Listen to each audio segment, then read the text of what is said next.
ಬೇರೆ ಬೇರೆ ರೀತಿಯ ಆಂಗಲ್ ಅನ್ನ ತೆಗೆದುಕೊಂಡಂತಹ ಪ್ರಕರಣವನ್ನ ನನ್ನ ಇಡೀ ಜರ್ನಲಿಸಂ ಹಿಸ್ಟ್ರಿನಲ್ಲಿ ನಾನು ಯಾವ್ದಾದ್ರು ನೋಡಿದ್ರೆ ಅದು ಕೇವಲ ಧರ್ಮಸ್ಥಳ ಪ್ರಕರಣ ಮಾತ್ರ.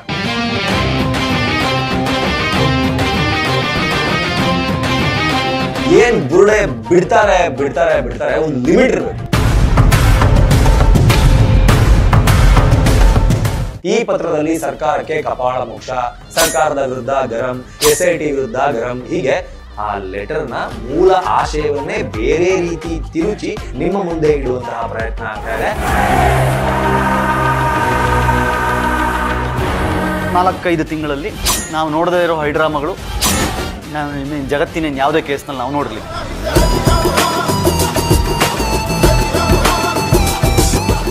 SIT ರಚನೆ ಆಗ್ತಿದ್ದಂತೆ ಮಟ್ಟಣ್ಣವರು ಮತ್ತೆ ಸಮೀರ್ ಕೂತ್ಕೊಂಡು ನಾವು ವಿಜಯದ ಹೆಬ್ಬಾಗಿಲ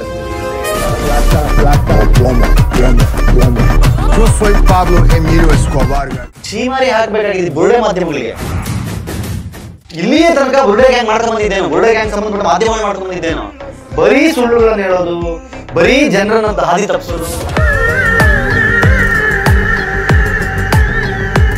AI ವಿಡಿಯೋ ಮಾಡಿ ಜನರನ್ನು ನಂಬಿಸಿ ಕೆಟ್ಟದಾಗಿ ದೇವಸ್ಥಾನದ ಬಗ್ಗೆ ಬಯಸಿ, ಕಾವಂತರ ಬಗ್ಗೆ ಬಯಸಿ, ಭಕ್ತಾದಿಗಳಲ್ಲಿ ಹೋಗದೆ ತರ ಮಾಡಿ ಅಷ್ಟೆಲ್ಲ ಆಟ ಆಡಿ ಇವಾಗ ಕೇಸ್ ವಾಪಸ್ ತಗೊಂಡ್ಬಿಡ್ತೀವಿ. ಜನ ಇವ್ರನ್ನೇನ್ ಮಾಡ್ಬೇಕು ಇವಾಗ? ಆಯ್ತಪ್ಪ, ಈ ವಿಕೃತ ಸಂತೋಷ ನಿಮ್ಗೆ ಏನ್ ಸಿಕ್ಕ?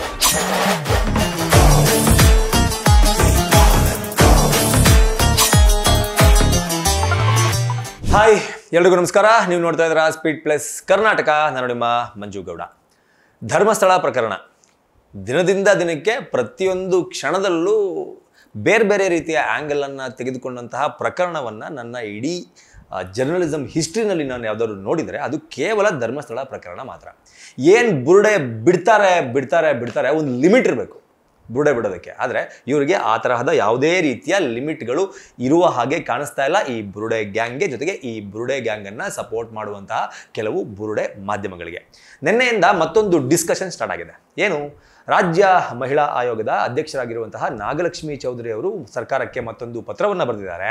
ಈ ಪತ್ರದಲ್ಲಿ ಸರ್ಕಾರಕ್ಕೆ ಕಪಾಳ ಮೋಕ್ಷ, ಸರ್ಕಾರದ ವಿರುದ್ಧ ಗರಂ, SIT ವಿರುದ್ಧ ಗರಂ, ಹೀಗೆ ಬೇಜಾನ್ ಒಂದು ತಮ್ನೇಲ್ಗಳು, ಹೆಡ್ಲೈನ್ಗಳನ್ನು ಕೊಡುವ ಮೂಲಕ ಮತ್ತೊಮ್ಮೆ ಏನು ನಾಗಲಕ್ಷ್ಮಿ ಚೌಧರಿ ಅವರು ಲೆಟರ್ ಬರೆದಿದ್ದಾರಲ್ಲ, ಆ ಲೆಟರ್ನ ಮೂಲ ಆಶಯವನ್ನೇ ಬೇರೆ ರೀತಿ ತಿರುಚಿ ನಿಮ್ಮ ಮುಂದೆ ಇಡುವಂತಹ ಪ್ರಯತ್ನ ಆಗ್ತಾ ಇದೆ. ಆ ನಿಟ್ಟಿನಲ್ಲಿ ಇವತ್ತು ನಮ್ಮ ಸಂಪಾದಕರಾಗಿರುವಂತಹ ಕಿರಿಕೀರ್ತಿ ಅವರ ಜೊತೆಗೆ ನಾನೊಂದಷ್ಟು ಡಿಸ್ಕಷನ್ ಅನ್ನ ಈ ವಿಡಿಯೋದಲ್ಲಿ ಮಾಡುವ ಮೂಲಕ ಆ ಪತ್ರದ ಅಸಲಿ ಸತ್ಯ ಏನು ಅನ್ನೋದನ್ನ ನಿಮ್ಮ ಮುಂದೆ ಇಡ್ತೀನಿ. ಕಾರ್ಯಕ್ರಮಕ್ಕೆ ಸ್ವಾಗತ ಸರ್. ಧನ್ಯವಾದ. ಎಸ್, ನಾನು ಹೇಳ್ದಂಗೆ ಈ ಕ್ಷಣಕ್ಕೊಂದು ತಿರುವು, ಗಳಿಗೆಗೊಂದು ತಿರುವು ಇದ್ದಂತಹ ಪ್ರಕರಣ ನಾನು ಯಾವುದಾದ್ರೂ ನೋಡಿದ್ರೆ ಧರ್ಮಸ್ಥಳ ಪ್ರಕರಣ ಮಾತ್ರ. ನೀವು ಇದಕ್ಕಿಂತ ಮುಂಚೆ ಯಾವ್ದಾದ್ರು ನೋಡಿದ್ರೆ ಈ ಥರದೊಂದು ಪ್ರಕರಣ? ಇಲ್ಲ, Dharmasthala case is a national highway. Dharmasthala case is national highway. ಅದು ಅಂದ್ರೆ ಅದು ಸೀಮ್ಲೆಸ್ಲಿ ಹೋಗ್ತಾ ಇತ್ತು. ಅಲ್ಲಿ ಗುಂಡಿ ತೋಡ್ದವರು, ಅಲ್ಲಿ ಹಂಪ್ ಹಾಕಿದವರು, ಅಲ್ಲಿ ಎಣ್ಣೆ ಸುರಿದವರು, ಕೆಲವು ಈ ದುಷ್ಟಕೂಟಗಳು. ಅದು ಹೈವೇ, ಅದು ನೀಟಾಗಿತ್ತು, ಅದಲ್ಲಿ ಏನು ಸಮಸ್ಯೆ ಇರಲಿಲ್ಲ. ಅಲ್ಲಿ ತಿರುವುಗಳನ್ನು ಇವ್ರು ಕೊಡ್ತಾ ಹೋದ್ರಷ್ಟೇ. ಏನು ಇವ್ರು ಕೊಟ್ಟ ತಿರುವುಗಳಲ್ಲಿ ಎಲ್ಲ ಡೆಡ್ ಎಂಡ್ ಬಿಟ್ರೆ ಯಾವ್ದಾದ್ರು ಒಂದು ಪ್ರಾಪರ್ ಜಾಗಕ್ಕೆ ಹೋಗಿ ನಿಂತ್ಕೊಳ್ತಾ ತಾರ್ಕಿಕ ಅಂತ ಯಾವುದು ಇಲ್ಲಿ ತನಕದ್ದು ಅನನ್ಯ ಭಟ್ ಕೇಸ್ ತಗೊಳ್ಳಿ, ಬುರುಡೆ ಕೇಸ್ ತಗೊಳ್ಳಿ, ಚಿನ್ನಹಿನ್ ಕೇಸ್ ತಗೊಳ್ಳಿ, ಸೌಜನ್ಯ ಕೇಸೇ ತಗೊಳ್ಳಿ, ಯಾವ್ದು ಕೇಸಲ್ಲಾದ್ರೂ ಇವರು ಒಂದು ತಾರ್ಕಿಕ ಅಂತ್ಯ ಕೊಟ್ಟಿದ್ದಾರೆ. ಬರೀ ಬುರುಡೆ, ಬರೀ ನೀವು ಹೇಳ್ದಂಗೆ ಟ್ವಿಸ್ಟು ಟರ್ನು, ಬಟ್ ಎಲ್ಲಿ ಎಂಡೇನು ಡೆಡ್ ಎಂಡ್. ಅಂದ್ರೆ ಡೆಡ್ ಎಂಡ್. ಮುಗೀತು, ಇಲ್ಲಿ ಮುಗೀತು, ವಾಪಸ್ ತಗೊಳ್ಳೋಣ ಈಗ. ಮುಗೀತು, ವಾಪಸ್ ತಗೊಳ್ಳೋಣ ಈಗ.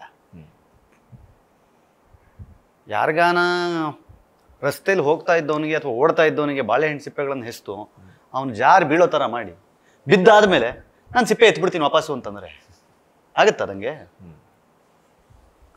ಈಗ ಮಾಡ್ತಿರೋದು ಅದೇ. ನಾಗಲಕ್ಷ್ಮಿ ಚೌಧರಿ ಅವರು ಕರ್ನಾಟಕ ಮಹಿಳಾ ಆಯೋಗದ ಅಧ್ಯಕ್ಷರಾಗಿ ಸರ್ಕಾರಕ್ಕೆ ಒಂದು ಪತ್ರ ಬರೀತಾರೆ. ಯಾವಾಗ? ಚಿನ್ನಯ್ಯ ಮೊದಲ ಪತ್ರ ಒಂದು ಪತ್ರ. ಏನಂತ? ಹೀಗೊಬ್ಬ ವ್ಯಕ್ತಿ ಬಂದಿದ್ದಾನೆ, ಹೀಗೊಂದು ಆರೋಪ ಕೇಳಿ ಬರ್ತಾ ಇದೆ. ಒಬ್ಬ ಮೆಡಿಕಲ್ ಓದ್ತಿದ್ದಂತಹ ವಿದ್ಯಾರ್ಥಿನಿಯು ಮಿಸ್ ಆಗಿದ್ದಾಳಂತೆ. ಸೊ ಹಾಗೆ ಒಂದು 100 ಹೆಣ್ಣುಮಕ್ಕಳ, ಅಪರಿಚಿತ ಹೆಣ್ಣುಮಕ್ಕಳ ಶವಗಳಲ್ಲಿ ಇದೆ ಅಂತ ಒಬ್ಬ ಹೇಳ್ತಾ ಇದ್ದಾನೆ. ಸೊ ಹಾಗಾಗಿ ಒಂದು ಬುರುಡೆಯನ್ನು ಕೂಡ ತಗೊಂಬಂದಿನಿ. SIT ಒಂದು ತನಿಖಾ ಸಮಿತಿಯನ್ನು ರಚನೆ ಮಾಡಿ ಅಂತ ಅವ್ರು ಬರೆದಿದ್ರು. ಅದನ್ನ ಪುರಸ್ಕರಿಸಿ ಸರ್ಕಾರವು ಸಹಿತ ಅದನ್ನ ರಚನೆ ಮಾಡಿತ್ತು. Request letter. Request letter. ಸರ್ಕಾರಕ್ಕೆ ಯಾರು ಗೆರವ್ ಹಾಕಿ ಮಾಡ್ಲೇಬೇಕು ಅಂತ ಆಗ್ರಹ ಮಾಡಿ ಪತ್ರ ಬರೆಯಕ್ಕಾಗಲ್ಲ. ಆಗ್ರಹ ಮಾಡೋದಾಗಿದ್ರೆ ನಾಗಲಕ್ಷ್ಮಿ ಅವ್ರು ಮುಂದೆ ಮಾತಾಡ್ತಾ ಇರೋರು, ಸಿದ್ದರಾಮಯ್ಯವ್ರು ಹಿಂದೆ ನಿಂತಿರೋರು. ಸಿದ್ದರಾಮಯ್ಯವ್ರು ಮುಂದೆ ಮಾತಾಡ್ಬೇಕಾದ್ರೆ ನಾಗಲಕ್ಷ್ಮಿ ಅವ್ರು ಹಿಂದೆ ನಿಂತಿರ್ತಾರೆ ಅಂತಂದ್ರೆ ಅವರು ಸರ್ಕಾರಕ್ಕೆ, ಸರ್ಕಾರದ ಒಂದು ಆಯೋಗ ಅದು, ಸರ್ಕಾರದ ಅಧೀನದಲ್ಲಿ ಬರುವ ಒಂದು ಆಯೋಗ ಅದು. ಅಲ್ಲಿ ಮಹಿಳೆಯರ ವಿಚಾರದಲ್ಲಿ ಯಾವುದಾದ್ರೂ ಸಮಸ್ಯೆಗಳಾದರೆ ಅವರಿಗೆ ಅವರ ನೋವುಗಳಿಗೆ ಸ್ಪಂದಿಸುವಂಥ ಒಂದು ಆಯೋಗ ಅದು.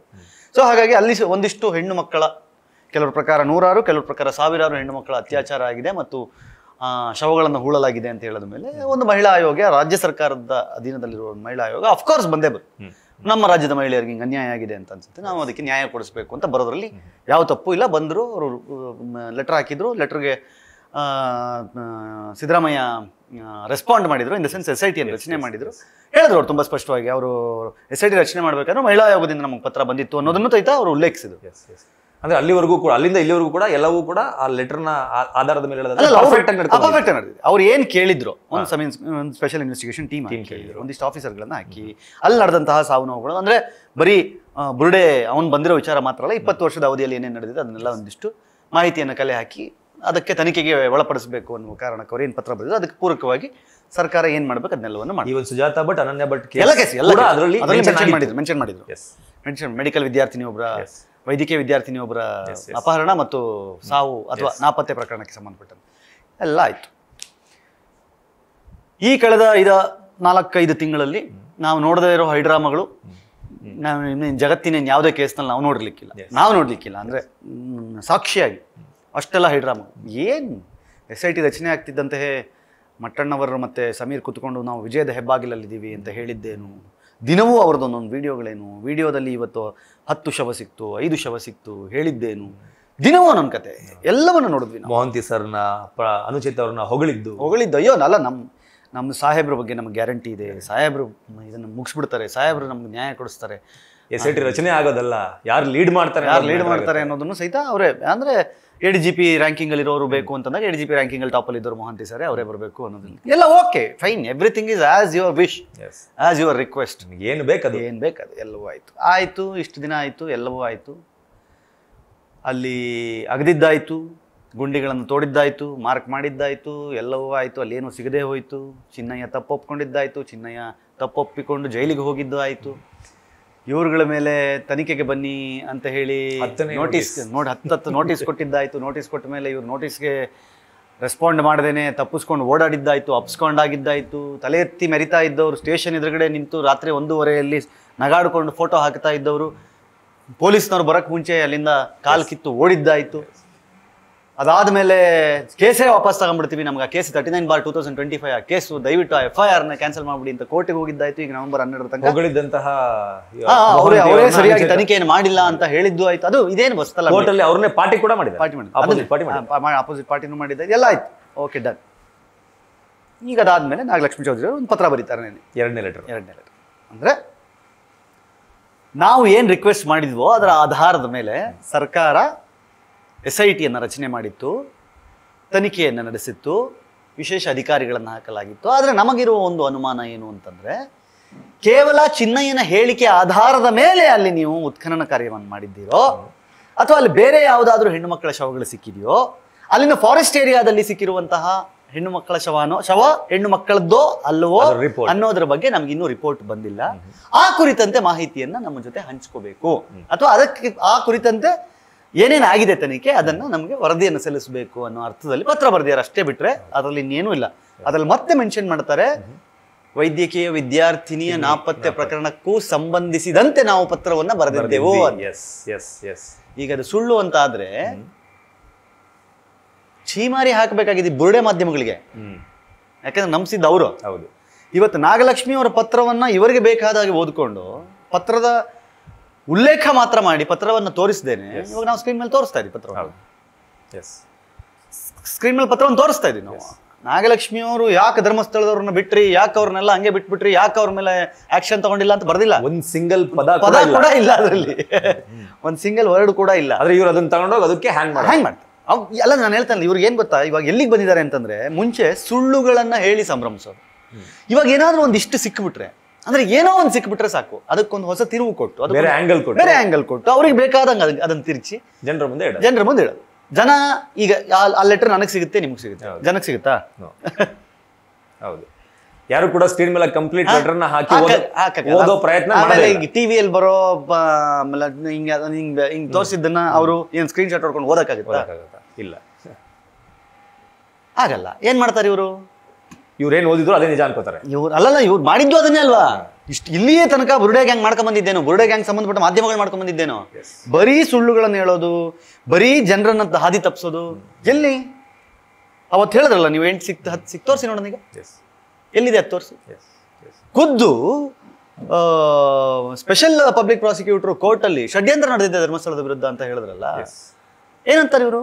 ಸರ್ಕಾರದ ಪರ ವಕೀಲ್ SIT ಪರ ವಕೀಲರು ಹೋಗಿ ಹೇಳಿದ್ರಲ್ಲ, ಏನಂತಾರೆ? ಇವಾಗ ಚಿನ್ನಯ್ಯ ಬಂದು 183 ರೆಕಾರ್ಡ್ ಮಾಡಿದ ಕೂಡಲೇ ಅವನ ಹೇಳಿಕೆ ಆಧಾರದ ಮೇಲೆ ಇವ್ರುಗಳನ್ನೆಲ್ಲ ತನಿಖೆಗೆ ಕರೆದ್ರೆ, ಬಂದ್ರಪ್ಪ ವಿಚಾರಣೆಗೆ ಅಂತ ಕರೆದ್ರೆ, ಯಾಕೆ ತಪ್ಪಿಸ್ಕೊಂಡು ಹೊರಡ್ತಿದ್ರು? ಅದಕ್ಕೆ ಮುಂಚೆ 100 ಗಂಟೆ ಆಗಿದೆ ನಮ್ದು ಇನ್ವೆಸ್ಟಿಗೇಷನ್, 150 ಗಂಟೆ ಆಗಿದೆ ಅಂತಂದ್ರೆ ಅದು ಚಿನ್ನಯ್ಯನ ಮೊದಲ ಹೇಳಿಕೆ ಆಧಾರದ ಮೇಲೆ ನಿಮ್ಮನ್ನು ಇನ್ವೆಸ್ಟಿಗೇಟ್ ಮಾಡಿರೋದು. ನಿಮ್ಗೆ ಈಗ ಕರೀತಾರೆ ಚಿನ್ನಯ್ಯನ 2ನೇ 183 ಹೇಳಿಕೆ ಆಧಾರದ ಮೇಲೆ ನಿಮ್ಮನ್ನು ಕರೀತಾ ಇರೋದು. ಚಿನ್ನಯ್ಯನ ಜೊತೆಗೆ ಸುಜಾತಾ ಭಟ್, ಸಮೀರ್ ಅವರ ವಿಚಾರಣೆಗಳ ಆಧಾರದ ಮೇಲೆ, ಅವರ ಹೇಳಿಕೆಗಳ ಆಧಾರದ ಮೇಲೆ ಇವಾಗ ಕರೆದು ಇವ್ರಿಗೆ ಗೊತ್ತು, ಅವರೆಲ್ಲ ಇವ್ರ ಹೆಸರು ಹೇಳಿ ಹಾಕೊಟ್ಟವ್ರೆ ಅಂತ. ಈಗ ಹೋದ್ರೆ ಒಳಗಡೆ ಹಾಕ್ತಾರೆ ಅಂತ ಗೊತ್ತು, ಅದಕ್ಕೆ ಇವ್ರು ಕೋರ್ಟ್ಗೆ ಹೋಗ್ತಾರೆ. ಈಗ ಹೋಗಾಯ್ತಲ್ಲ, ಅದೇ ಕೋರ್ಟ್ಗೆ ಹೋಗಾಯ್ತು, 12 ತನಕ ಸ್ಟೇ ತಗೊಂಡಾಯ್ತು, ಸೆಕೆಂಡ್ರಿ ಬಿಟ್ಟಾಕಿ. ಕಾನೂನಾತ್ಮಕವಾಗಿ ಅವ್ರಿಗೆ ಏನ್ ಸಾಧ್ಯತೆಗಳಿದೆ ಅದು ಮಾಡ್ಲಿ. ಬಟ್ ನಾನು ಹೇಳ್ತದ್ದು 6-7 ತಿಂಗಳಿಂದ ಒಂದು AI ವಿಡಿಯೋ ಮಾಡಿ ಜನರನ್ನು ನಂಬಿಸಿ, ಕೆಟ್ಟದಾಗಿ ದೇವಸ್ಥಾನದ ಬಗ್ಗೆ ಬಯಸಿ, ಕಾವಂದ್ರ ಬಗ್ಗೆ ಬಯಸಿ, ಭಕ್ತಾದಿಗಳಲ್ಲಿ ಹೋಗದೆ ಇರೋ ತರ ಮಾಡಿ, ಅಷ್ಟೆಲ್ಲ ಆಟ ಆಡಿ ಇವಾಗ ಕೇಸ್ ವಾಪಸ್ ತಗೊಂಡ್ಬಿಡ್ತೀವಿ ಅಂತಂದ್ರೆ ಜನ ಇವ್ರನ್ನೇನ್ ಮಾಡ್ಬೇಕು? ಇವಾಗ ನಾಗಲಕ್ಷ್ಮಿ ಅವ್ರು ಬರ್ದಿರೋ ಪತ್ರವನ್ನು ಸಹಿತ ತಿರುಚಿ ಅವ್ರೇನೋ ಹೇಳಕ್ ಹೋದ್ರೆ ಅದನ್ನ ಹಂಗಲ್ಲ, ನಾಗಲಕ್ಷ್ಮಿ ಅವರು ಸರ್ಕಾರಕ್ಕೆ ಚೀಮಾರಿ ಹಾಕಿದ್ರು, ಸಿದ್ದರಾಮಯ್ಯ ಅವ್ರು ನೋಡ್ಬೇಕು ಆ ಪತ್ರ ನೋಡ್ದೇನೆ, ನಾಗಲಕ್ಷ್ಮಿ ಅವ್ರನ್ನ ಕರೆದು ಹೋಗಿದ್ರು ಯಾಕಮ್ಮ ಅಂತ.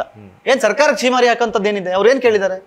ಏನೇನ್ ತನಿಖೆ ಆಗಿದೆ ಅದು ವರದಿ ಕೊಡಿ ನಮ್ಗೆ. ಎಂಡಿಂಗ್ ಅಲ್ಲಿ ಹೇಳಿದ್ದಾರೆ ಕೋರಲ್ ಆಗಿದೆ, ಕೋರಲ್ ಆಗಿದೆ, ಇಟ್ಸ್ ರಿಕ್ವೆಸ್ಟ್, ಆಗ್ರಹಿಸಲಾಗಿದೆ ಅಂತ ಎಲ್ಲಿ ಬರ್ದಿದ್ದಾರೆ? ಖಂಡಿತವಾಗಿ ಖಂಡಿಸಿ ಆಗ್ರಹಿಸುತ್ತೇವೆ ಅಂತ ಎಲ್ಲಿ ಹೇಳಿದಾರಲ್ಲಿ? ಕೋರಲ್ ಆಗಿದೆ ಅನ್ನೋದನ್ನ ಇವ್ರು ಹೆಂಗ್ ಹೇಳ್ತಾರೆ? ಸರ್ಕಾರಕ್ಕೆ SITಗೆ ಚೀಮಾರಿ ಹಾಕಿದ ಮಹಿಳಾ ಆಯೋಗ. ಸೀರಿಯಸ್ಲಿ? ಅದರಲ್ಲೂ ಎಸ್ಪೆಷಲಿ ಈ ಲೈನು, ನಾನು ಇವಾಗ ಏನು ಓದ್ತೀನಿ, ಈ ಲೈನ್ನ ಕೂಡ ಇಡೀ ಕರ್ನಾಟಕ ರಾಜ್ಯದಲ್ಲಿ ನಡೆದಿರುವ ಪ್ರಕರಣಗಳ ಬಗ್ಗೆ ಅವ್ರು ಬರ್ದಿದ್ರೆ ಅದನ್ನ ಇವರು ಧರ್ಮಸ್ಥಳ ಮಾತ್ರ ಹೇಳ್ತಾರೆ. ಈ ಲೈನು ನಾನು ನಿಮಗೆ ಓದಿ ಹೇಳ್ಬಿಡ್ತೀನಿ. ಮೇಲ್ಕಂಡ ಪ್ರಕರಣವೂ ಸೇರಿದಂತೆ ಹಾಗೂ ಇದರ ಸಂಬಂಧ ಕರ್ನಾಟಕ ರಾಜ್ಯದ ಇತರೆ ಪೊಲೀಸ್ ಠಾಣೆಗಳಲ್ಲಿ ದಾಖಲಾಗಿರುವ ಹಾಗೂ ದಾಖಲಾಗುವ ಇತರೆ ಎಲ್ಲಾ ಕ್ರಿಮಿನಲ್ ಪ್ರಕರಣಗಳ ತನಿಖೆಯನ್ನ DG ಮತ್ತು IGP ಅವರು ವಿಶೇಷ ತನಿಖಾ ತಂಡಕ್ಕೆ ವರ್ಗಾಯಿಸುವುದು ಹಾಗೂ ವಿಶೇಷ ತನಿಖಾ ತಂಡಕ್ಕೆ ಅಗತ್ಯವಿರುವ ಇತರ ಸಿಬ್ಬಂದಿ ಒದಗಿಸುವುದು ಎಂದು ಆದೇಶಿಸಲಾಗಿದೆ. ಅಂದ್ರೆ ಇಡೀ ಕರ್ನಾಟಕ ರಾಜ್ಯವನ್ನ ಪರಿಗಣಿಸಿ ಇದನ್ನ ಮತ್ತೆ ಧರ್ಮಸ್ಥಳಕ್ಕೆ ಅವ್ರಿಗೆ ಬೇಕಾಗಿರೋದು ಅಷ್ಟೇ. ನಾನು ಹೇಳ್ತಾ ಇರೋದು ಇವಾಗ ಇದೇ ತರಹದ 100 ಸಾವುಗಳು ರಾಜ್ಯದ ಬೇರೆ ಬೇರೆ ದೇವಸ್ಥಾನಗಳಲ್ಲೂ ಆಗ್ತವೆ, ದೇಶದ ಬೇರೆ ಬೇರೆ ದೇವಸ್ಥಾನಗಳಲ್ಲೂ ಆಗ್ತವೆ. ಅತ್ಯಾಚಾರ ಪ್ರಕರಣಗಳು ಸೌಜನ್ಯ ಕೇಸ್ನಲ್ಲಿ ಮಾತ್ರ ಅಲ್ಲ, ರಾಜ್ಯದ ಮೂಲೆ ಮೂಲೆಯಲ್ಲಿ ಇವತ್ತಿಗೂ ನಡೀತಾನೆ.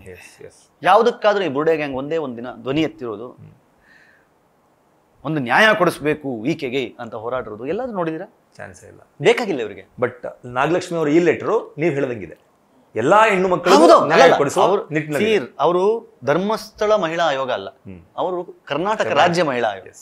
ರಾಜ್ಯದ ಪ್ರತಿ ಮಹಿಳೆಯರ ಬಗ್ಗೆ ನಾಗಲಕ್ಷ್ಮಿ ಅವರಿಗೆ ಒಂದು ಕಳಕಳಿ ಇದೆ, ಒಂದು ಕಾಳಜಿ ಇದೆ. ಅದನ್ನ ಲೆಟರ್ ಹೇಳಿದ್ದಾರೆ. ಅದನ್ನ ಲೆಟರ್ನಲ್ಲಿ ಅವ್ರು ತುಂಬಾ ಸ್ಪಷ್ಟವಾಗಿ ಹೇಳಿದ್ದಾರೆ. ಅವರು ನಾವು ಕೋರಿರುವಂತೆ SITಯನ್ನ ನೀವು ರಚನೆ ಮಾಡಿದಿರಿ, ಅಲ್ಲಿ ಏನ್ ತನಿಖೆ ನಡೆದಿದೆ ಅದರ ವರದಿಯನ್ನು ಕೊಡಿ. ಅಟ್ ದ ಸೇಮ್ ಟೈಮ್ ರಾಜ್ಯದ ಬೇರೆ ಬೇರೆ ಸ್ಟೇಷನ್ಗಳಲ್ಲಿ ಯಾವುದಾದ್ರೂ ಕ್ರಿಮಿನಲ್ ಪ್ರಕರಣಗಳು ಮಹಿಳೆಯರಿಗೆ ಸಂಬಂಧಪಟ್ಟ ಹಾಗೆ ಆಗಿದ್ರೆ ಅದನ್ನ DG ಮತ್ತು IG ಅವರಿಗೆ ಕೊಡಿ, ಸಲ್ಲಿಸಿ ಅದಕ್ಕೆ ಸಂಬಂಧಪಟ್ಟಂಗೆ ಮಾಹಿತಿಯನ್ನು ನಮ್ಗೆ ಕೊಡಿ ಅಂತ ಕೇಳಿದ್ದಾರೆ. ಅಷ್ಟೇ ಬಿಟ್ರೆ ಇವ್ರು ಏನ್ ಮಾಡ್ತಾರೆ ಕೂತ್ಕೊಂಡು, ಏನು ಇವ್ರ ಸಂಭ್ರಮ ನೋಡ್ಬೇಕು, ಮಕ ನೋಡ್ಬೇಕು, ಇವ್ರಗಳದೆಲ್ಲ ಇವ್ರ ತಮ್ನೈಲ್ಸ್ ನೋಡ್ಬೇಕು. ನಾಗಲಕ್ಷ್ಮಿ ಅವರೇ ಪಾಪ ಒಂದ್ಸಲಿ ಟೆನ್ಷನ್ ಆಗ್ಬಿಡ್ತಾರೆ, ನಾನು ಹೇಳಿದ್ನ ಹಿಂಗೆಲ್ಲ ಅಂತ, ನಾನು ಹೇಳಿದ್ನ ಇದನ್ನೆಲ್ಲ ಅಂತ ಅವರೇ ಒಂದ್ಸಲಿ ಟೆನ್ಷನ್ ಆಗ್ಬಿಡ್ಬೇಕು. ಮೇಡಮೇ ಟೆನ್ಷನ್ ಆಗ್ಬಿಡ್ತಾರೆ ಒಂದ್ಸಲ. ನಾವು ಯೋಚನೆ ಮಾಡೋಣ, ನಾವು ಹೇಳುವಾಗ ಒಬ್ಬರ ಹೇಳಿಕೆಯನ್ನ ಉಲ್ಲೇಖ ಮಾಡುವಾಗ ಅವರ ಹೇಳಿಕೆಯನ್ನು ಎಷ್ಟು ತಿರುಚಿ ನಾವು ಜನರಿಗೆ ತಲುಪಿಸ್ತೀವಿ. ಸರಿ, ನಾನು ಹೇಳೋದು ಆಯ್ತಪ್ಪ, ಈ ವಿಕೃತ ಸಂತೋಷದಿಂದ ನಿಮ್ಗೆ ಏನ್ ಸಿಕ್ತು? ಆಯ್ತಪ್ಪ, ಈಗ ಅವರ ಹೇಳಿಕೆಯನ್ನ ನೀವು ಧರ್ಮಸ್ಥಳದ ಮೇಲೆ ಹಾಕಿ ತಿರುಚಿ ಏನೋ ಮಾಡಿ ಹಾಕ್ಬಿಟ್ರಲ್ಲ, ಏನ್ ಸಿಕ್ತೇಳಿ ನಿಮ್ಗೆ? ಏನ್ ಸಂತೋಷ ಸಿಕ್ಬಿಡ್ತು? ತಪ್ಸ್ಕೊಂಡ್ಬಿಡ್ತಾರ ಇವಾಗ? ನೀವೊಂದು ವಿಡಿಯೋ ಮಾಡಿದ ತಕ್ಷಣ ಇವಾಗ ಮಹೇಶ್ ನೋಡಿ ತಪ್ಸ್ಕೊಂಡ್, ನೀವು ಜನರ ಮೈಂಡನ್ನು ಹಾದಿ ತಪ್ಪಿಸ್ಬೇಕು ಅಂತ ಪ್ರಯತ್ನ ಪಡ್ತೀರಿ ಅಷ್ಟೇ ಬಿಟ್ರೆ ಇದರಿಂದ ಕಾನೂನಾತ್ಮಕವಾಗಿ ನಿಮ್ಗೆ ಏನ್ ಲಾಭವೂ ಆಗ್ಲಿಕ್ಕಿಲ್ಲ. SIT ಹಾದಿ ತಪ್ಪಲ್ಲ, ತಪ್ಪಲ್ಲ, ಸರ್ಕಾರ ತಪ್ಪಲ್ಲ, ತಪ್ಪಲ್ಲ, ಕೋರ್ಟ್ ತಪ್ಪಲ್ಲ, ಕೋರ್ಟ್ ತಪ್ಪಲ್ಲ. ಅದನ್ನ ತಲೆಯಲ್ಲಿ ಇಟ್ಕೊಳ್ಳಿ. ನೀವೇನ್ ಮಾಡ್ತಾ ಇದ್ರಿ, ಜನರ ಅವತ್ತಿಂದ ಇವತ್ತಿನ ತನಕ ಮಾಡಿದ್ದೇನು, ಜನರ ಹಾದಿ ತಪ್ಸೋದು, ಜನರನ್ನ ಹಾದಿ ತಪ್ಸೋದು. ನಾವೇನ್ ಪದೇ ಪದೇ ಪರಿಯಾಗಿ ಏನ್ ಬೇಡ್ಕೊಂಡ್ವಿ, ಮಾಡ್ಬೇಡ್ರಪ್ಪ, ತಪ್ಪುಕೊಂಡ್ರೋ ನೀವು ಮಾಡ್ತಾ ಇರೋದು, ನೀವು ಹೇಳ್ತಿರೋದು ಸುಳ್ಳು ಕಂಡ್ರು. ಜನ ಏನಂದ್ರು ನಮ್ಗೆ, ಏಯ್ ನೀನು ಸೌಜನ್ಯ ವಿರೋಧಿ, ನೀನು ದುಡ್ಡು ತಿಂದಿದ್ಯಾ, ನೀನು ಪೇಮೆಂಟ್ ಗಿರಾಕಿ. ಸ್ವಾಮಿ ಇಲ್ಲ ಸ್ವಾಮಿ, ನಾವು ಸತ್ಯ ಮಾತಾಡ್ತಾ ಇದೀವಿ, ದಯವಿಟ್ಟು ಅರ್ಥ ಮಾಡ್ಕೊಳ್ಳಿ ಅಂತಂದ್ವಿ. ಕೇಳಲಿಲ್ಲ. ಮತ್ತೆ ನಾವು ಮಾತಾಡೋದನ್ನ ವಿತ್ ಪ್ರೂಫ್ ತೋರಿಸಿದ್ವಿ. With proof. ಅವರು ಬರೀ ಹೇಳಿಕೆಗಳನ್ನ ವಿಡಿಯೋಗಳನ್ನ ಬಿಡ್ತಾ ಇದ್ರೆ, ಸಾಕ್ಷಿಗಳಿದೆ ಅಂತ ಜೋಬಲ್ಲಿ ಇಟ್ಕೊಂಡು ಕೂತಿದ್ರೆ, ನಾವು ಸಾಕ್ಷಿಯನ್ನ ಆನ್ ಪೇಪರ್ಸ್, ಅಂದ್ರೆ ಸಾಕ್ಷಿ ಅಲ್ಲ, documents on records on papers ಏನಿದೆ ಅದನ್ನ ನಿಮ್ಮ ಎದುರುಗಡೆ ಇಟ್ವಿ. ನಂಬಲಿಲ್ಲ. ಇವತ್ತು ಸುಜಾತಾ ಭಟ್ ವಿಚಾರದಲ್ಲಿ ಸಾಕ್ಷಿನೂ ಇಟ್ವಿ ಅಲ್ಲಿ. ಅದೊಂದು ಕೇಸ್ ಆಗಿದ್ದಕ್ಕೆ ನಮ್ಗೆ ಇದರ ಬೇರೆ ಬೇರೆ ತಿರುವುಗಳು ಓಪನ್ ಆಗಿ ಮಗ್ಗಲುಗಳು ಓಪನ್ ಆಗ್ಲಿಕ್ಕೆ ಸಾಧ್ಯ ಆಯ್ತು. ನಾನು ಹೇಳ್ತಾ ಇರೋದು, ಪ್ರತಿಯೊಂದು ವಿಚಾರದಲ್ಲೂ ನಾವು ಅವತ್ತಿಂದ ಇವತ್ತಿನ ಸತ್ಯವನ್ನೇ ಹೇಳ್ಕೊಂಡ್ ಬಂದಿರೋದು. ಅದನ್ನ ನೀವು ಸತ್ಯ ನಂಬಲಿಲ್ಲ, ನಂಬುದ್ರಿ. ಇವತ್ತು ಅವ್ರನ್ನ ಅರೆಸ್ಟ್ ಮಾಡ್ತೀನಿ ಅಂತ ಬಂದ ಕೂಡಲೇ ಅವ್ರು ಕೇಸ್ ವಾಪಸ್ ತಗೋತೀವಿ ಅಂತ ಹೋಗ್ತಾ ಇರೋದು ಯಾಕೆ ಅಂತಂದ್ರೆ ಅವ್ರ ಹತ್ರ ಸತ್ಯ ಇರಲಿಲ್ಲ. ಇವತ್ತು ಲಾಯರ್ ಜಗದೀಶ್ ಅಂತ ಅವ್ರು ಉಲ್ಟಾ ಹೊಡೆದು ನಿಂತಿದ್ದಾರೆ ಅಂತಂದ್ರೆ ಕಾರಣ ಅವರು ಎಲ್ಲರನ್ನೂ ಹಾಗೆ ನಂಬಿಸಿಟ್ಟಿದ್ರು. ಸಮೀರ್ನ ಸಪೋರ್ಟ್ ಮಾಡ್ಕೊಂಡು ಬಂದಂತಹ ಮಟ್ಟಣ್ಣ ಅಲ್ಲ, 4 ಜನ ಇನ್ಫ್ಲೂಯೆನ್ಸರ್ಸು ಅವ್ರ ಜೊತೆ ಮಾತಾಡಿದಾಗ ಅವರು ನಂಗೆ ಹೇಳಿದ್ದು, ಸರ್ ಏನೇನೋ ಹೇಳಿ ನಂಬಿಸ್ಬಿಟ್ಟಿದ್ರು ಸರ್ ನಮ್ಗೆ ಅಂತ. ಎಲ್ಲ ಸುಳ್ಳು ಅಂತ ಇವಾಗ ಗೊತ್ತಾಗ್ತಿರೋದು ಅಂತ. ಹಾಗೆ ಪ್ರತಿಯೊಬ್ಬರನ್ನು ನಂಬಿಸಿ ಸುಳ್ಳು ಹೇಳಿ ಇವತ್ತೇನ್ ಮಾಡಿದ್ರು, ಅವ್ರನ್ನೆಲ್ಲ ಬಿಟ್ರು. ಯಾರ್ಯಾರ ಹತ್ರ ಹೇಳ್ಸಿದ್ರು ನೋಡಿ, ಅವ್ರು ಹೋಗಿ ಕೋರ್ಟ್ಗೆ ಹೋಗಿದ್ದಾರೆ. ಅದ್ರಲ್ಲಿ ಸಮೀರನ ಹೆಸರಿಲ್ಲ. ಸಮೀರನ್ಗೆ ಲೀಗಲಿ ಪ್ರೊಟೆಕ್ಷನ್ ಬೇಕು ಅಂತ ಕೇಳ್ತಲ್ಲ ಅವರು. ಅವನ ಹೆಸರನ್ನ ಸೇರ್ಸಲ್ಲ ಅದ್ರಲ್ಲಿ ಅವರು. ಇವರೇ 4 ಜನ. ಇವ್ರು ಸೇಫ್ ಆಗ್ಬೇಕಷ್ಟೇ ಇವ್ರಿಗೆ. ಸೊ ಇದು ಈ ಅಸಹ್ಯ ಅರ್ಥ ಆಯ್ತಾ, ಜನಗಳಿಗೆ ಅದು ಅರ್ಥ ಆಗಬೇಕು. ಇದ್ರ ಜೊತೆಗೆ ಈಗ ಒಂದು ವರದಿಯನ್ನ ಕೊಡಿ ಅಂತ ಕೋರಿದ್ದಾರೆ, ಲೆಟರ್ ಮೂಲಕ ಕೋರಿದ್ದಾರೆ. ಪಾಸಿಬಿಲಿಟೀಸ್ ಹೆಂಗಿದೆ ಅಂತಂದ್ರೆ, ಈ ಹಿಂದೆ ಗೃಹ ಸಚಿವರು ಹೇಳಿದ್ರು ಈ ಪ್ರಕರಣಕ್ಕೆ ಸಂಬಂಧಪಟ್ಟಂತೆ, ಅಂದ್ರೆ ಲಾಸ್ಟ್ ಮಂತ್ ಎಂಡ್ ಒಳಗಡೆ ಕೊಡಬೇಕಾಗಿತ್ತು, ಅಥವಾ ನವೆಂಬರ್ 3ನೇ ತಾರೀಕು ಒಳಗಡೆ ಒಂದು 2-3 ದಿನ ಈಚೆ ಆಗಬಹುದು ಅಂತ ಹೇಳಿದ್ರು. ಬಟ್ ಅದಾದ ನಂತರ ಸೆಂಟ್ರಲ್ನಲ್ಲಿ ಆದಂತಹ ಒಂದು ಬೆಳವಣಿಗೆ, ನವೆಂಬರ್ 12ನೇ ತಾರೀಕಿನವರೆಗೂ ಏನೂ ಮಾಡದೇ ಇರುವಂತಹ ಸಿಚುವೇಶನ್ಗೆ SIT ತಲುಪಿದ ಮೇಲೆ 12ನೇ ತಾರೀಕು ಆದ್ಮೇಲೆ ಅವರು ಸರ್ಕಾರಕ್ಕೆ ಒಂದು ಮಧ್ಯಂತರ ವರದಿ ಅಥವಾ ಕಂಪ್ಲೀಟ್ ವರದಿ ಕೊಡ್ಬೋದು. ಕೊಟ್ಟ ಆದ ನಂತರವೇ ಮಹಿಳಾ ಆಯೋಗಕ್ಕೆ ಕೊಡೋದಕ್ಕೆ ಸಾಧ್ಯನಾ, ಅಥವಾ ಮಹಿಳಾ ಆಯೋಗಕ್ಕೆ ಫಸ್ಟ್ ಕೊಟ್ಬಿಟ್ಟು ಆಮೇಲೆ ಸರ್ಕಾರ ಕೊಡ್ಬೋದು? ವರದಿಯನ್ನು ಯಾವುದೇ ಕಾರಣಕ್ಕೂ ಒಂದು ಆಯೋಗಕ್ಕೆ ಕೊಡ್ಲಿಕ್ಕೆ ಬರೋದಿಲ್ಲ. ಯಾಕಂದ್ರೆ SIT ರಚನೆ ಮಾಡಿದ ಮಹಿಳಾ ಆಯೋಗ ಅಲ್ಲ. ಮಹಿಳಾ ಆಯೋಗ ಸರ್ಕಾರಕ್ಕೆ ಕೋರಿಕೆ ಕೊಟ್ಟ ಮೇಲೆ ಸರ್ಕಾರ ಅದನ್ನು ರಚನೆ ಮಾಡೋದು. ಇವರು ಸರ್ಕಾರಕ್ಕೆ ಅಥವಾ ಕೋರ್ಟ್ಗೆ ಕೊಡ್ತಾರೆ, ಸಲ್ಲಿಕೆ ಮಾಡ್ತಾರೆ ಅದರ ರಿಪೋರ್ಟ್ಗಳನ್ನು. ಅದರ ಆಧಾರದ ಮೇಲೆ ನಂತರ ಸರ್ಕಾರ ಅದನ್ನು ಮಹಿಳಾ ಆಯೋಗದ ಜೊತೆಗೆ ಶೇರ್ ಮಾಡಿ. It's a process. ಮಹಿಳಾ ಆಯೋಗಕ್ಕೆ ಫಸ್ಟ್ ಕೊಡ್ಲಿಕ್ಕೆ ಬರಲ್ಲ. ಡೈರೆಕ್ಟ್ SIT ಟೀಮ್ ಮಹಿಳಾ ಆಯೋಗ ಕೊಡಕ್ಕೆ ಬರಲ್ಲ. ಮಹಿಳಾ ಆಯೋಗಕ್ಕೆ ಆನ್ಸರಬಲ್ ಅಂಡ್ ಅಡ್ರೆಸಬಲ್ ಅಲ್ಲ. ಓಕೆ, ಮಹಿಳಾ ಆಯೋಗ ಬರ್ದಿರೋದು ಪತ್ರನ SITಗಲ್ಲ, ಸರ್ಕಾರಕ್ಕೆ ಬರ್ದಿರೋದು. ಸರ್ಕಾರಕ್ಕೆ ಕೇಳಿರೋದು, ದಯವಿಟ್ಟು ಅವ್ರಿಗೆ ಹೇಳ್ಬಿಟ್ಟು ನಮಗೆ ಈ ಮಾಹಿತಿಯನ್ನು ಕಲೆ ಹಾಕಿ ಕೊಡಿ ಅಂತ. ಸರ್ಕಾರದ ಅನುಮತಿಯನ್ನು ಪಡ್ಕೊಂಡು ಕೊಡ್ಬೋದು. ಅನುಮತಿಯನ್ನು ಪಡ್ಕೊಂಡು ಸರ್ಕಾರಕ್ಕೆ ಕೊಡ್ತಾರೆ ಅಷ್ಟೇ. ಅವರು ಅನುಮತಿಯನ್ನು ಪಡ್ಕೊಳ್ಳೋದೇನಿಲ್ಲ. ಸರ್ಕಾರ ಆಮೇಲೆ ಮಹಿಳಾ ಆಯೋಗ ಕೊಡುತ್ತೆ. ಸರ್ಕಾರ ಆಮೇಲೆ ಅದನ್ನ ಮಹಿಳಾ ಆಯೋಗಕ್ಕೆ ನೋಡಿ ಹಿಂಗೆ ವರದಿ ಬಂದಿದೆ, ಇದನ್ನ ಶೇರ್ ಮಾಡ್ತಾರೆ ಅಂತ. ಅದು ಅವ್ರಿಗೆ ಮಾತ್ರ ಅಲ್ಲ, ಅದು ಮಾಧ್ಯಮಕ್ಕೂ ಸಿಗಬಹುದು. ಮಾಹಿತಿ ಹೊರಗಡೆ ಬರಲೇಬೇಕಾಗ್ತದೆ. ಏನಾಗಿದೆ ಅಂತ ಒಂದು ಕನ್ಕ್ಲೂಷನ್ ಬರಬೇಕು ಅಂತಂದ್ರೆ ಗೊತ್ತಾಗಲೇಬೇಕು. ಸೊ ಹಾಗಾಗಿ ಜನಕ್ಕೆ ಇವಾಗಲೂ ನಾವು ಹೇಳೋದಷ್ಟೇ, ದಯವಿಟ್ಟು ಈ ಮೂರ್ಖ ಶಿಖಾಮಣಿಗಳು ಹೇಳೋದನ್ನು ಮತ್ತೆ ನಂಬಿಕೊಂಡು ನೀವು ಹಾದಿ ತಪ್ಪೋ ಕೆಲಸವನ್ನು ಮಾಡಬೇಡಿ. ಆಲ್ರೆಡಿ ಇವ್ರು ಹಾದಿ ತಪ್ಪಿಸಿರೋದ್ರಿಂದ ನಾವು ಆ ಧರ್ಮಕ್ಷೇತ್ರದ ವಿರುದ್ಧವಾಗಿ ಸಾಕಷ್ಟು ಮಾತಾಡ್ಬಿಟ್ಟಿದ್ದೀರಿ ಎಲ್ಲರೂ. ಸಾಕು, ಇನ್ನೂ ಅವ್ರ ಮಾತುಗಳನ್ನು ನಂಬಿಕೊಂಡು ಅದರಿಂದ ನ್ಯಾಯಾಂಗ ವ್ಯವಸ್ಥೆಯಲ್ಲಿ ತಪ್ಪಿಸ್ಕೊಳಕ್ಕೆ ಅವ್ರು ಯಾರಿಗೂ ಸಾಧ್ಯ ಇಲ್ಲ. ಅವ್ರು ಈ ಕ್ಷಣಕ್ಕೆ ತನ್ನ ಒಂದು ಕ್ಷಣಿಕ ಸುಖಕ್ಕೋಸ್ಕರ ಈಗಲೂ ಸಹಿತ ಏನೋ ಸಂಭ್ರಮಿಸೋ ಬರದಲ್ಲಿದ್ದಾರೆ ಅಷ್ಟೇ ಅವರು. ಸೊ ಯಾರೋ ಒಬ್ರು ಅವ್ರ ವಿರುದ್ಧವಾಗಿ ವಿಡಿಯೋ ಮಾಡಿದಾಗ ಅವ್ರು ಕೋರ್ಟ್ಗೆ ಹೋದ್ರೆ ಯಾಕೆ ಇವ್ರು ಕೋರ್ಟ್ಗೆ ಹೋಗ್ಬೇಕು, ಇವ್ರು ತಪ್ಪು ಮಾಡಿದ್ರೆ ಕೋರ್ಟ್ಗೆ ಯಾಕೆ ಹೋಗ್ಬೇಕು ಅಂತ ಕೇಳೋರು, ಕೇಳ್ತಾ ಇದ್ದವರು ಇವತ್ತು ಕೇಸ್ ಕೊಟ್ಟವರೇ ಹೋಗ್ಬಿಟ್ಟು ಕೇಸ್ ವಾಪಸ್ ತಗೋತೀವಿ ಅಂತ ಹೋಗ್ತಿದ್ದಾರೆ. ಒಂದು ನೋಟಿಸ್ಗಳಿಗೆ ಬೆದರಿ ಹೋಗ್ತಾರೆ ಅಂತಂದ್ರೆ ಇವ್ರನ್ನೆಂತ ಹೋರಾಟ ಅನ್ನೋದನ್ನ ನೀವು ಅರ್ಥ ಮಾಡ್ಕೋಬೇಕು ಅನ್ನೋದನ್ನ ನಾನು ಅವ್ರಿಗೆ ಹೇಳಕ್ ಇಷ್ಟಪಡ್ತೀನಿ. ಒಟ್ಟಲ್ಲಿ ನಾಗಲಕ್ಷ್ಮಿ ಅವರು ಬರೆದಿರುವಂತಹ ಪತ್ರ ಇಡೀ ರಾಜ್ಯದಲ್ಲಿ ನಡೆದಿರುವಂತಹ ಪ್ರಕರಣಗಳಿಗೆ ಸಂಬಂಧಪಟ್ಟ ಧರ್ಮಸ್ಥಳ ಸೇರಿದಂತೆ ಧರ್ಮಸ್ಥಳನೂ ಸೇರ್ಕೊಳ್ಳುತ್ತೆ, ಇಡೀ ರಾಜ್ಯದಲ್ಲೂ ಸೇರ್ಕೊಳ್ಳುತ್ತೆ. ತನಿಖೆ ಸರಿಯಾಗಿ ಮಾಡಿಲ್ಲ ಅಂತ ಅವರೆಲ್ಲೂ ಹೇಳಿಲ್ಲ. ನೀವು ಮಾಡಿದ ತನಿಖೆಯ ವರದಿಯನ್ನು ನಮಗೆ ಕೊಡಿ ಅಂತ ಕೇಳಿದ್ದಾರೆ. ಅದರದ್ದು ಅಂದ್ರೆ ನೀವು ಅದನ್ನ ಹೊರತುಪಡಿಸಿ ಬೇರೆ ಮಾಡಿರುವ ಮಾಹಿತಿಗಳು ನಮ್ಗೆ ಸಿಕ್ಕಿಲ್ಲ. ಯಾಕಂದ್ರೆ ಅವ್ರು ಹೇಳ್ಬಿಟ್ಟು ಮಾಡಲ್ಲ ಎಲ್ಲದನ್ನು. ಮಾಹಿತಿ ನಮ್ಗೆ ಸಿಕ್ಕಿಲ್ಲ, ಹಾಗೆಲ್ಲಾದ್ರೂ ಮಾಡಿದ್ದಾದ್ರೆ ವರದಿಯನ್ನು ಕೊಡಿ ಅಂತ ಕೇಳಿದ್ದಾರೆ ಅಷ್ಟೇ. ಅದು ಬಿಟ್ಟು ಬೇರೆ ಏನೇನಿಲ್ಲ. ಎಸ್, ಇದಿಷ್ಟು ನಾಗಲಕ್ಷ್ಮಿ ಚೌಧರಿ ಅವರು ಬರೆದಂತಹ ಸರ್ಕಾರಕ್ಕೆ ಬರೆದಂತಹ ಒಂದು ಲೆಟರ್ನಲ್ಲಿ ಇರುವಂತಹ ಅಂಶಗಳಾಗಿತ್ತು. ಈ ವಿಡಿಯೋ ಮುಗಿದ ಮೇಲೆ ಎಂಡ್ನಲ್ಲಿ ಆ ಲೆಟರ್ 2 ಪೇಜ್ ಇದೆ, 2 ಪುಟ ಇದೆ. ಆ ಲೆಟರನ್ನು ನಮ್ಮ ಚಾನಲ್ನ ಸ್ಕ್ರೀನ್ ಮೇಲೆ ಹಾಕ್ತೀವಿ. ಯಾರಿಗೆಲ್ಲ ಅದ್ಭುತವಾಗಿ ಅಚ್ಚುಕಟ್ಟಾಗಿ ಕನ್ನಡವನ್ನು ಓದೋಕ್ಕೆ ಬರುತ್ತೆ, ಕನ್ನಡವನ್ನು ಓದಿ ಅರ್ಥ ಮಾಡ್ಕೊಳ್ಳೋದಕ್ಕೆ ಬರುತ್ತೆ, ದಯಮಾಡಿ ನಾಗಲಕ್ಷ್ಮಿ ಚೌಧರಿ ಅವರ ಆ ಲೆಟರನ್ನು ನೀವು ನಿಮ್ಮ ಕಣ್ಣಾರೆ ಓದಿ ನಿಮ್ಮ ತಲೆಯಾರೆ ಅದನ್ನು ಅರ್ಥ ಮಾಡ್ಕೊಳ್ಳಿ, ನಿಮಗೆ ಉತ್ತರ ಸಿಕ್ಬಿಡುತ್ತೆ. ಆದರೆ ಕೆಲವೊಂದಷ್ಟು ಎಂಜಲು ಮಾಧ್ಯಮಗಳು, ಬುರುಡೆ ಮಾಧ್ಯಮಗಳು ಇದನ್ನು ಬೇರೆ ಬೇರೆ ರೀತಿಯಲ್ಲಿ ಬಿಂಬಿಸಿ ಬೇರೆ ಬೇರೆ ಆ್ಯಂಗಲ್ಗಳನ್ನು ಕೊಟ್ಟು ನಿಮ್ಮ ಮುಂದೆ ಪ್ರಸ್ತುತಪಡಿಸೋದಕ್ಕೆ ಪ್ರಯತ್ನ ಪಡ್ತಾ ಇದೆ. ದಯವಿಟ್ಟು ಅದನ್ನೆಲ್ಲ ನಂಬೋದಕ್ಕಿಂತ ಮುಂಚೆ ನೀವೇ ಕಣ್ಣಾರೆ ನಾಗಲಕ್ಷ್ಮಿಯವರು ಬರೆದಿರುವಂತಹ 2 ಪುಟಗಳ ಈ ಲೆಟರನ್ನು ಓದ್ಕೊಳ್ಳಿ ಅಂತ ಹೇಳ್ತಾ ಈ ವಿಶೇಷ ಕಾರ್ಯಕ್ರಮವನ್ನು ಮುಗಿಸ್ತಾ ಇದ್ದೀನಿ. ನಮಸ್ಕಾರ.